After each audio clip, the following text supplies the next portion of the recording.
السلام عليكم. اللهم صل وسلم على سيدنا محمد صلى الله عليه وسلم. حلقة جديدة وأخبار وكواليس، وعندنا حلقة النهاردة أخيرا ابتدت تندع. أخيرا الأخبار الكويسة، أخيرا الأخبار اللي تخص وتهم كل جمهور نادي الزمالك بالنسبة للصفقات والراحلين واللي بيحصل إيه. وبعد خلاص نادي الزمالك خلال 3 أيام هيستلم القرض أبو 250 مليون جنيه، هيشقلب الوضع تماما في الزمالك. خليني اقول لك اللي هيحصل ايه، ولكن في البدايه يا رجاله عايزين نوصل الفيديو ده لاكبر عدد من اللايكات وشير في كل مكان. وبطلب من رجالتنا واخواتنا 40% من اللي بيتفرجوا علينا مش عاملين سبسكرايب للقناه، فبعد اذنكم الناس تشترك في القناه وتفعل زر الجرس. ويلا بينا نبدا على طول. اولى الاخبار واولى الكواليس اللي موجوده معانا بالغربله بفضل الله سبحانه وتعالى علينا. الفتره اللي فاتت قلنا لكم يا جماعه ان كريستيان جروس عامل لسته سودا او قائمه كده حاطط عليها علامه اكس كده بالنسبه للعيبه. طب خليني اقول لك ان في لعيبه كريستيان جروس مش عايزها وبلغ بها الاداره ومش هياخدهم ولا يلعبهم ولا يشاركوا معاه. حضرتك شفت عمر فرج شارك مع كريستيان جروس؟ لا، والراجل فضل وراه لغايه لما مشي وراح رايح الدوري السويدي اعاره لمده 6 شهور. صح.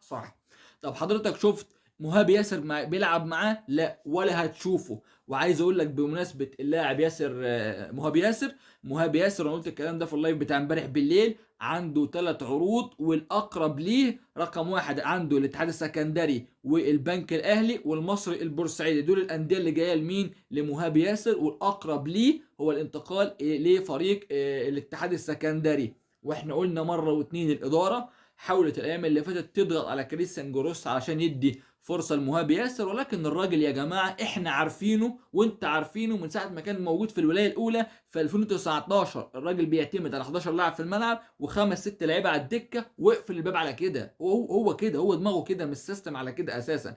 فمهاب ياسر كلها ايام ويرحل عن نادي الزمالك. يبقى عمر فرج مشي، كلها 48 ساعة و72 ساعة بالكتير وهتسمع عن رحيل برضه مهاب ياسر. والأقرب بيع نهائي ده بالنسبة ليه اللاعب مهاب ياسر.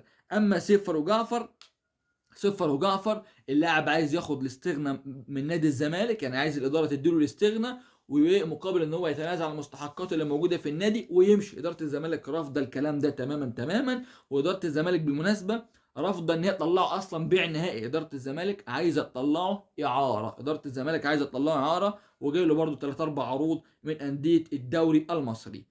محمد عاطف احنا قلنا خلاص كريستيان جروس هيستقر عليه، وان كريستيان جروس هيخليه موجود مع نادي الزمالك، والراجل هيديله فرصه الفتره اللي جايه. ولكن المفاجاه ان محمد عاطف نفسه هو اللي طلب ان هو يطلع حتى لو على سبيل الاعاره. ليه؟ محمد عاطف عارف ان هو مش هياخد فرصه معاه، ولو فضل موجود مع كريستيان جروس ده خلي بالك محمد عاطف ما بيلعبش في ظل غياب ناصر ماهر، في ظل غياب احمد حمدي، في ظل غياب لسه صفقتين 3 اللي هيجيبهم الزمالك، ما بيلعبش. فمتخيل ان ده كله هيجي، فمش هيكون لي اي فرصه خالص. فمحمد عاطف هو اللي طلب الرحيل من نادي الزمالك. ويعني محمد عاطف برضه هيمشي اعاره مش بيع. ده بالنسبه ليه اللاعب محمد عاطف. طيب زياد كمال، خد الخبر ده وخليك فاكره، وده انفراد. مهاب ياسر امبارح راح نادي الزمالك، جمع جميع متعلقاته الشخصية تاني. زياد كمال راح نادي الزمالك جمع جميع متعلقاته الشخصية ورحل من نادي الزمالك، وموضوعه اتقفل مع نادي الزمالك. التفاصيل ايه؟ التفاصيل ان كريستيان جروس قال للاعب شو عايزك تدور على ان ترجع لناديك، لان انت مالكش مكان معايا ومالكش فرصة معايا. فمن الاخر الراجل قفلها في وش زياد كمال. طيب نادي انبي كان رافض الايام اللي فاتت ان اللاعب يرجع، ولكن نادي الزمالك هيدفع كل مليم من صفقة زياد كمال، سواء ال 150 ألف دولار بتوع مكافأة الفوز بالكونفدرالية والسوبر الأفريقي، أو عقد اللاعب ال 20 مليون جنيه. وده اللي دبسنا فيه حسين السيد عضو مجلس إدارة الزمالك. كل اللي أنا بقوله لك ده السبب الأول والرئيسي فيه هو حسين السيد. دبسنا بمعنى كلمة دبسنا، الله يسامحه. فالزمالك هيدفع الفلوس دي. اللاعب كان رافض ان هو يمشي. ليه؟ اللاعب ليه 4 مليون جنيه مستحقات، ولكن اداره الزمالك وعدته ان هو هيتم صرف مستحقاته المتاخره يعني خلال الاسبوع اللي جاي بعد صرف القرض. فهيتم دفع ال 4 مليون لزياد كمال، وتم اغلاق صفحه زياد كمال مع نادي الزمالك. وكلكم شفتوا امبارح كان في مباراه في كاس مصر ما بين انبي والاسماعيلي، وزياد كمال كان موجود مع ايمن الشريعي بيسمع المباراه وبيتفرج على المباراه. فخلاص مهاب زياد كمال رسميا رجع لنادي انبي، والموضوع اتقفل مع نادي الزمالك، وادي صفقه مقلب شربناها وبنود كارثيه بسبب حسين السيد. طيب كمان عايز اكلمكم برضو واروح بيكم على مصطفى الزناري. نفس الكلام اللي احنا قلناه على مهاب ياسر وقلناه على محمد عاطف وقلناه على سيف جعفر، نفس الكلام بقول لك على مصطفى الزناري. مصطفى الزناري مالوش مكان في النادي. مصطفى الزناري كريستيان جروس طلب رحيل اللاعب، وقال لك لاعب غير مفيد بالنسبه لي. وحاليا نادي الزمالك الاقرب مش مؤكد، الاقرب ان هو يرجع محمود علاء. هتقول لي يا عم ده تاني وده وحش ماليش دعوه، انا بقول لك الحته دي معلومه. الاقرب انه يرجع للزمالك محمود علاء. طب لو ما رجعش محمود علاء، الزمالك هيجيب مدافع، والزمالك فيه موجود اكتر من مدافع موجود في الدوري المصري. في لاعب مهم جدا جدا موقع رغبه مع الكابتن احمد سليمان، مش هنقول اسمه لغايه لما نشوف الموضوع ده يمشي ازاي. فباذن الله نادي الزمالك هيحاول يجيب مدافع لو ما جاش محمود علاء خلال الايام اللي جايه. فمصطفى الزناري برضو هيكون خارج نادي الزمالك. اخر لاعب وهو اللاعب كونراد مشلاك. كونراد مشلاك يا صديقي الغالي طبعا ما لعبش امبارح مع الزمالك ضد حرس الحدود ومش هيلعب. اللي بيحصل مع كونراد مشلاك، الراجل مش طايق كونراد مشلاك، مش مقتنع بيه تماما تماما تماما. وعايز اقول لك على حاجه، بلاش نقول مشاده، كريستيان جروس زعلان من مجلس الاداره. هو قال لهم مش عايز كونراد مشلاك ومش عايز الجزيري، هم خلوا الجزيري غصب عن كريستيان جروس. ليه؟ علشان اللاعب كان لو مشي كان يروح يقدم شكوى في الفيفا، واللاعب كان ليه فلوس وكان موقع عقد جديد والفيلم اللي انت عارفه ده كله. فالاداره لمت الدور مع الجزيري، فقال لك يقعد ويستمر مع الفريق حتى نهايه الموسم، ونبقى نشوف الوضع يمشي ازاي في نهايه الموسم. انما كونراد مشلاك رافض كريستيان جروس رفض تام بقائه في نادي الزمالك، واداره الزمالك بتحاول بشتى الطرق تقنع كونراد مشلاك بالرحيل عن نادي الزمالك. طب الراجل مشكلته ليه مستحقات. الراجل المفروض جاي بمليون و400 الف دولار، النص هيتحملهم الزمالك والنص هيتحملهم احد السعودي. لما الزمالك بلغ احد ان هو عايز يرجع اللاعب ويقطع اعارته، نادي احد قال لك ما عنديش مشكله، ولكن ليه شرطين: الاول ان اللاعب يوافق، والشرط الثاني ان هو ياخد مستحقاته منك بالكامل. طيب لو كونراد مشلاك وافق على الرحيل، وكونراد مشلاك وافق ان هو يجدول مستحقاته، كونراد مشلاك هيكون خارج نادي الزمالك. ده بالنسبة لكل اللعيبة الراحلين عن نادي الزمالك خلال المرحلة القليلة المقبلة. طيب الجزيري وناصر منسي وحسام اشرف مستمرين لنهايه الموسم. انا قلت لك الثلاثه دول عشان ما حدش يقول لك اصل احنا هنمشي واحد وهنجيب مش عارف لا، لا ده ولا ده هيمشي، ولا واحد من الثلاثه هيمشي من نادي الزمالك. طيب عايز اروح بيك زي ما قلت لك ان يوم الاحد اللي جاي باذن الله في انفراجه ماليه. ليه؟ لان خلاص نادي الزمالك زي ما احنا قلنا الايام اللي فاتت كان عامل مقدم على قرض، والقرض بفضل الله يعني الجهات الاداريه وافقت عليه. مش بس كده، هيتم صرفه لإدارة الزمالك يوم الحد اللي جاي. هيتم صرف 250 مليون جنيه لمجلس إدارة نادي الزمالك من يوم الحد بقى تاني. النهارده الجمعة وبكرة السبت وبعد الحد، يعني بتتكلم في حوالي 48 ساعة.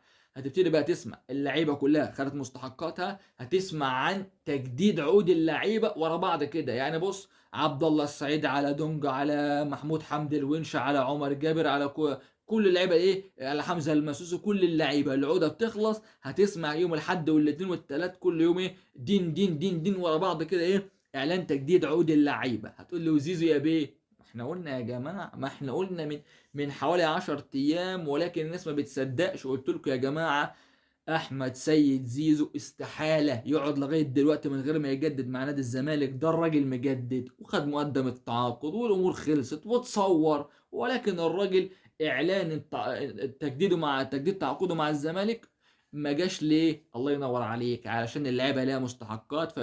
فاللعيبه تقول لك اشمعنى؟ طب وده جددت له ازاي وانا ليا مستحقاتي؟ طب ومش عارف. فالزمالك قال لك نأجل الخطوه دي لغايه لما ندفع مستحقات اللعيبه. طب زيزو نفسه إدارة الزمالك هتعلن بقى إمتى عن تجديده بشكل رسمي.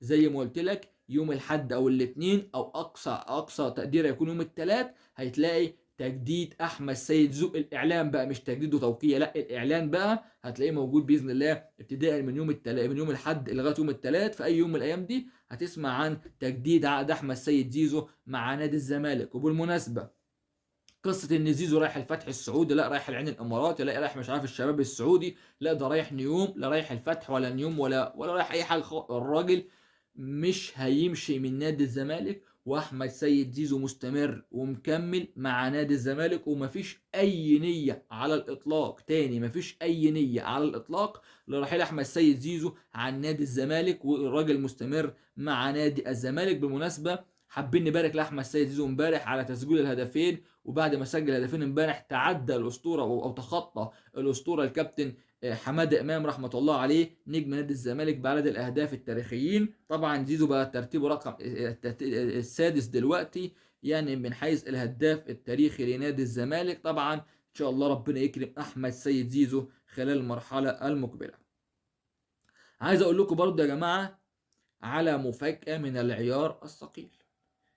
النادي الاهلي شغال على خطف نجم نادي الزمالك من قلب النادي. مين يا ترى؟ محمد حمدي. محمد حمدي لاعب نادي الزمالك زي ما حضراتكم عارفين، لاعب مميز يا جماعه، والفتره اللي جايه هتشوف امكانياته وهتشوف قدراته. ومحمد حمدي الاهلي عمل جلسه معاه تاني، الاهلي عمل جلسه معاه واتكلم معاه، والاهلي عمال يزن عن طريق وكيل واثنين وثلاثه علشان يقنعوا محمد حمدي ان هو ما يجددش او عفوا سوري، ما يوافقش ان هو يكمل في نادي الزمالك. هتقول له هو مش جاي اعاره بنيه البيع؟ لا، محمد حمدي جاي اعاره مش بنيه البيع، اولويه البيع. وايمن الشريع امبارح وانا قلت الكلام ده قال لك ان انا مش هخلي اللاعب يستمر في مصر، اطلعه اوروبا. طبعا هو بيشتغل نفسه من الاخر يعني كده، عايز يعلي سعر اللاعب، عايز يعلي سعر اللاعب. طبعا الاهلي شغال مفاوضات قويه جدا جدا مع اللاعب عشان يقنع اللاعب، ومجرد ما نهايه الموسم يجي كل سنه طيب تخلع من الزمالك والاهلي يخلصك من انبي، والاهلي يخلصك من نادي انبي. ده بالنسبه موقف محمد حمدي. طب نادي الزمالك عنده النيه يشتري اللاعب، نادي الزمالك عنده النيه يشتري اللاعب وعايز يشتري اللاعب. وخلي بالك، هتقول لي يبقى انت عندك فتوح ومحمود بنتايج ومحمد حمدي. اقول لك بص، محمد حمدي ده 21 سنه، 21 سنة، يعني انت بتتكلم ان لاعب مستقبل. الحتة دي بقت مستقبل قدامك الفترة اللي جاية. اللي عرفناه ان نادي الزمالك هيعوز اللاعب. خلينا اقول لك على حاجة، ان في نهاية الموسم هتلاقي فيه معركة ما بين الزمالك والاهلي على محمد حمدي لاعب نادي انبي. فهنشوف ايه اللي هيحصل خلال الفترة اللي جاية. طيب، عايز اتكلم معاك برضه، اقول لكم يا جماعة بالنسبة للزمالك وصفقاته. كل شويه مره خالد الغندوري يقول لك الزمالك مش هيجيب صفقات، مره مش عارف كريم رمزي يقول لك الزمالك يعني بنسبه 90% مش هيجيب صفقات. انا بقول لك يا جماعه، نادي الزمالك على اقل تقدير اقل حاجه هيتعاقد مع صفقتين. ده لو ما جابش هيجيب صفقتين: صفقه الديفندر وصفقه الجناح الايسر الاجنبي، اللاعب اللي هو بدلا من سامسون اكينيولا اللاعب الاجنبي، والتاني اللي هو الاقرب حتى الان محمود جهاد عشان يكون موجود ويدعم نادي الزمالك. هتقول لي طب اللاعب الديفندر واحنا عرفناه محمود جهاد، طب مين اللعيبه الاجانب؟ انا قلت لك ان في 4 لعيبه عرب او من شمال افريقيا مرشحين لنادي الزمالك، في واحد مغربي وفي واحد جزائري وفي 2 برضه مش هنقول اسمائهم ولا نقولهم منين، ونقول الكلام ده عنده تحفظ على الموضوع ده مش هتكلم فيه، معروضين على نادي الزمالك. وكريستيان جروس هو صاحب القرار يختار واحد من الاربعه. هتيجي تقول لي الزمالك ما عندوش فلوس؟ احنا لسه قايلين من شويه رجاله ان الزمالك هيجيب قرض يوم الاحد ب 250 مليون جنيه عشان يدعم صفوفه وتعاقداته خلال المرحله اللي جايه. عايز اقول ان نادي الزمالك مفيش لاعب تاني هيرحل من الفرقه الا لو الزمالك مش عايزه. انما تقول لو في لاعب من القوام الاساسي هيرحل، لا، نادي الزمالك اللاعب عايز يستمر وعايز يتكمل. عبد الله السعيد الراجل كان جاي له عروض من الامارات وجاي له عرض من قطر والكلام ده، ولكن زي ما احنا اكدنا بفضل الله ان عبد الله السعيد مستمر ومكمل مع الزمالك ولن يرحل عن نادي الزمالك، وده كلام مؤكد بنسبه مليار المية. فده بالنسبه ليه عبد الله السعيد. كان في كلام ان نادي الزمالك عايز مهاجم حرس الحدود محمود ممدوح، ولكن حارس الحدود بقاله موسم بيرفض انه يدي لك اللاعب كزمالك، وما اعرفش ايه حاله التعنت الواضحه بالنسبه لنادي الزمالك. اداره الزمالك اتكلمت مع زد وانا قلت لكم امبارح ان كابتن حسين لبيب بيتواصل عشان يجيب صفقه من نادي زد. الصفقه دي نادي الزمالك كان عايز يا اما عبد الرحمن البنوبي او مصطفى زيكو، ولكن نادي زد ما زال يواصل اللغز. انا ما اعرفش هم بيعملوا كده ليه مع الزمالك. يعني النادي الاهلي يعني بص اي صفقه يعوزها من زد هياخدها، اي صفقه البنوبي مصطفى العش اللي كان زيكو او اللي كان محمد اسماعيل، اللي يؤمر بيه الاهلي ايه زد ينفذه على ايه على الفور. انما نادي الزمالك يتحايل ولسانه ينشف عشان ياخد لاعب من زد، يقول لك لا اصل انا بنافس. بتنافس على ايه؟ ده زد لا في الاول، لا في المركز الاول في الدوري، ولا في الثاني، ولا في الثالث، ولا في الرابع، ولا في الخامس. امال انت فين يا عم الحاج؟ هتنافس فين؟ هتنافس بكره الصبح وانتوا بتضحكوا على نفسكم؟ نفسه ايه يا عم الحاج؟ طبعا اي حد بيشتغل نفسه، كل نادي عنده لاعب ولا اتنين يقول لك اصل انا هنافس. فين يا عم؟ تنافس على ايه بس؟ على فوانيس رمضان؟ هتنافس على فوانيس رمضان ولا هتنافس على بابا نويل؟ يعني انتوا بتغنوا وترد على نفسكم، او بتشتغلوا نفسكم بالاصح كده يعني. ده حاجه اسمها ايه؟